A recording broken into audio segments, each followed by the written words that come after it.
दोस्तों, आज की कहानी एक लड़की है जिसका नाम है प्रिया। ये कहानी पटना की है। पटना में एक परिवार रहता था जिसमें प्रिया के पापा और प्रिया की 3 बहनें भी रहती थी। प्रिया उन 3 बहनों में सबसे बड़ी थी और अपनी पढ़ाई कर रही थी। बड़े ही अच्छे से अपनी पढ़ाई को करती थी और क्लास में टॉपर आया करती थी। और एक दिन जैसे ही प्रिया के पापा ने ये सोचा कि हमारी बेटी अब सयान हो चुकी है, क्यों ना हम इसकी शादी कर दें, अभी शादी लायक हो चुकी है। फिर प्रिया के पापा ये सोचकर उसके लिए घर देखने के लिए निकल पड़ते हैं और जब एक अच्छा सा रिश्ता मिल जाता है, एक अच्छा लड़का मिल जाता है और प्रिया की शादी कर देते हैं, उसके साथ तय कर देते हैं।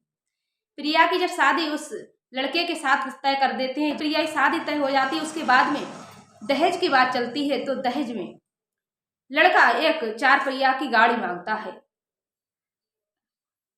जिसकी कीमत लगभग 35 लाख होती है। लेकिन प्रिया के पापा शादी के लिए हाँ तो कर देते हैं और उसके बाद में जब वह दूल्हे की मांग पूरी नहीं करवा पाते हैं तो दूल्हा कुछ ऐसा करता है जिसे देखकर सारे बारातिया और रिश्तेदार पूरा पांडाल चौंक कर दंग रह जाता है और उनके पैरों तले जमीन खिसक जाती है। दूल्हे ने कुछ ऐसा कर दिया और अपनी बारात वापस ले गया। नमस्कार दोस्तों, मेरा नाम है माधुरी राजपूत। आप सभी का एक बार पुनः हमारे इस नए एपिसोड में बहुत बहुत स्वागत है। दर्शकों, आपसे एक ही रिक्वेस्ट है, अगर आप हमारे चैनल पर पहली बार आए तो हमारे चैनल के लिए सब्सक्राइब अवश्य कर देना और अपना लाड प्यार हम पर ऐसे ही बनाए रखना और हमें सपोर्ट करें। दरअसल दोस्तों, आज की सच्ची घटना है बिहार की। बिहार में एक परिवार रहता था और उस परिवार में एक व्यक्ति था जिसका नाम था अमर सिंह। अमर सिंह की 3 बेटियां थीं, जिसमें सबसे बड़ी बेटी थी, उसका नाम था प्रिया। प्रिया पढ़ने लिखने में बहुत ही ज़्यादा अच्छी थी और बहुत ही ज़्यादा मेहनती भी थी। वह क्लास में टॉपर आया करती थी। और फिर जब प्रिया धीरे धीरे सियान होने लगती है, उसके बाद में जब प्रिया के लिए और प्रिया के परिवार वाले जब देखते हैं कि हमारी बेटी अब शादी लायक हो चुकी है, क्यों ना हम अपनी बेटी की शादी कर दें, यही सोच विचार करके प्रिया के पापा जो होते हैं शादी के लिए विचार बना लेते हैं और लड़का देखने के लिए निकल पड़ते हैं और इधर उधर कई जगह लड़का देखते हैं। फिर प्रिया के जो रिश्तेदार होते हैं उनके द्वारा उन्हें एक लड़का मिलता है, अच्छा खासा रिश्ता मिल जाता है। लड़का जो होता है उसका नाम होता है गोलू और वो एक सरकारी टीचर होता है। फिर जब लड़का मिल जाता है तो प्रिया के पापा उसी गोलू के साथ अपनी बेटी का रिश्ता तय कर देते हैं, हाँ कर देते हैं और घर वापस लौट आते हैं। अब जब दहेज की बात चलती है, मांग जांच की बात चलती है तो प्रिया के पापा लड़के वाले से पूछते हैं तो लड़का वाला अपना मांग जांच नहीं बताता और सोचता है कि हमारी जो हैसियत है आप हमें वैसा ही मतलब देंगे, हमारी हैसियत तो आपको दिखती होगी, जैसा हमारा हैसियत है वैसे ही आप हमारे साथ अपनी बेटी का विवाह करेंगे। दोस्तों, प्रिया भी दिखने में बहुत सुंदर थी और बहुत ही काबिल थी, पढ़ाई लिखने में भी बहुत अच्छी थी और प्रिया LLB की पढ़ाई कर रही थी। क्योंकि दोस्तों, जब प्रिया LLB की पढ़ाई कर रही तो एक दिन जज या फिर जज ना बनती तो वकील तो बन ही जाती। फिर लड़का ने जब प्रिया के लिए देखा, गोलू ने जब प्रिया को देखा तो वो भी प्रिया को देखकर शादी के लिए हाँ कर देता है और उसके प्रिया मन में बस जाती है और उसे पसंद आ जाती है। उसके बाद में दहेज की बात चलती है तो जो गोलू होता है, गोलू के पापा होते हैं, वो दहेज में 40 लाख रुपए मांगते हैं। लेकिन प्रिया के पापा कहते हैं हमारे पास तो इतना पैसा नहीं है और हमारी लड़की भी इतनी सुंदर है देखने में, हमारी प्रिया बेटी पढ़ी लिखी भी है और देखने में भी सुंदर है, हम दहेज तो दे देंगे पर कुछ कम दे पाएंगे। और लड़का की मांग होती कि हमें एक 4 पहिया की गाड़ी मिले जिसकी कीमत 35 लाख होती है। फिर प्रिया के पापा शादी के लिए और दहेज के लिए हाँ कर देते हैं। उसके बाद में सोचते हैं कि हमारा अच्छा खासा परिवार मिल रहा है, हमारी बेटी भी यहाँ खुश रहेगी और लड़का सरकारी जॉब करता है, सरकारी टीचर है और अच्छा खासा देखने में भी लड़का है, हमारी बेटी यहाँ बहुत खुश रहेगी। ये सोचकर प्रिया के पापा शादी के लिए हाँ कर देते हैं और धीरे धीरे जैसे ही शादी की तारीख नज़दीक आती जाती है और जो प्रिया के पापा होते हैं वह शादी के सारे दहेज को इकट्ठा करने लग जाते हैं और एक एक करके सारी सुविधाएं बारातियों के लिए करते हैं और सोचते हैं कि हमारे पास इतना पैसा नहीं है तो आखिर हम ऐसे इतना बंदोबस्त कैसे करेंगे। फिर प्रिया के पापा जो होते हैं, जो उसके पास जमीन होती है थोड़ी बहुत, जिसमें ही वो अपना गुजारा कर रहे थे, उसी में थोड़ा खेती में पैदा करके अन्नदाना पैदा करते थे और उसी से अपने परिवार चला रहे थे, खा पी रहे थे। उसी जमीन को गिरवी रखकर और प्रिया के पापा जो होते हैं अपनी बेटी के दहेज के लिए पैसा इकट्ठा करते हैं और एक 10 लाख रुपए की 4 पहिया की गाड़ी भी खड़ी कर देते हैं। और जब बारात आती है, धीरे धीरे समय तारीख विवाह की आ जाती है और जैसे ही दूल्हा सज धज कर अपने घर से चलता है और बारात जब घर पर आती है, तो गोलू जो होता है अपने बारात में आकर पांडाल में अपनी वो जो शादी में प्रिया के पापा ने गाड़ी दी थी उसे देखता है और उसे देखकर उसे इतना गुस्सा आता है, इतना गुस्सा आता है कि वह प्रिया के पापा से पांडाल में ही जवाब देने लगता है, उल्टी सीधी बातें करने लगता है और उनमें बहुत ही ज्यादा कहासुनी हो जाती है।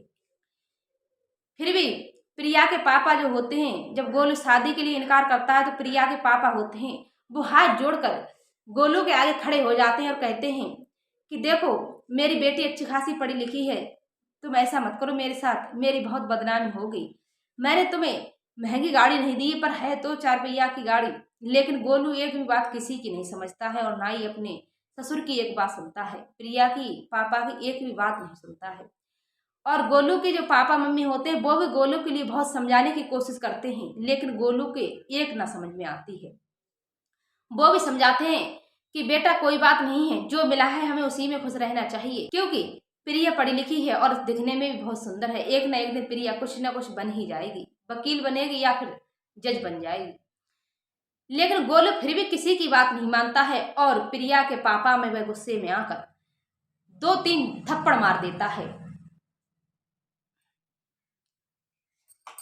जब थप्पड़ मार देता है तो प्रिया के पापा फिर भी गोलू से आधी बात नहीं कहते, कुछ भी नहीं कहते हैं और वो रो रो कर और गोलू के सामने हाथ जोड़कर खड़े हो जाते हैं, उसके पैरों में गिर जाते हैं कि आखिर बेटा गोलू, तुम हमारी बेटी की बारात वापस नहीं ले जा सकते, तुम मेरे घर से बारात लौटा के मत ले जाओ।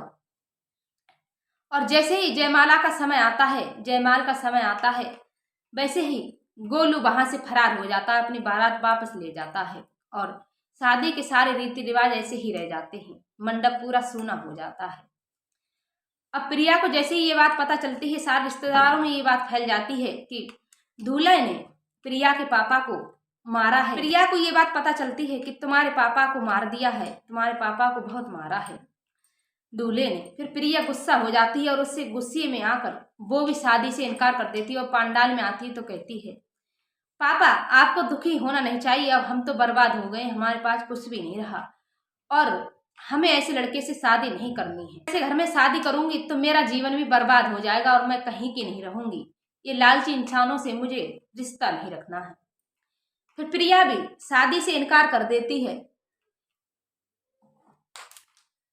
फिर प्रिया भी शादी से इनकार कर देती है और बारात वापस लौट जाती है। और प्रिया एक दिन अपने गुस्से में आकर उसने एक जिद ठान ली थी कि उसे कुछ करना है, अपने पैरों पर खड़ा होना है। फिर प्रिया जो होती है अपनी पढ़ाई पूरी करने के लिए पटना चली जाती है और पटना में रहकर ही वह अपनी पढ़ाई पूरी करने लग जाती है।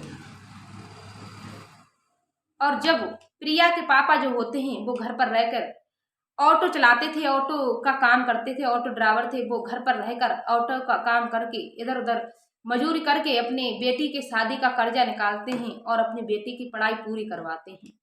फिर एक दिन प्रिया जो होती है वो पढ़ाई पूरी कर लेती है और उसके बाद में वह सिविल लाइन की पढ़ाई करती है, सिविल लाइन जज की पढ़ाई करती है। सिविल लाइन जज में पढ़ाई करने के बाद वह सिविल लाइन जज की फार्म में अप्लाई कर देती है और उसका जब पेपर का नंबर आता है तो वो पहली बार में कुछ ही नंबरों से, कुछ ही % से फेल हो जाती है।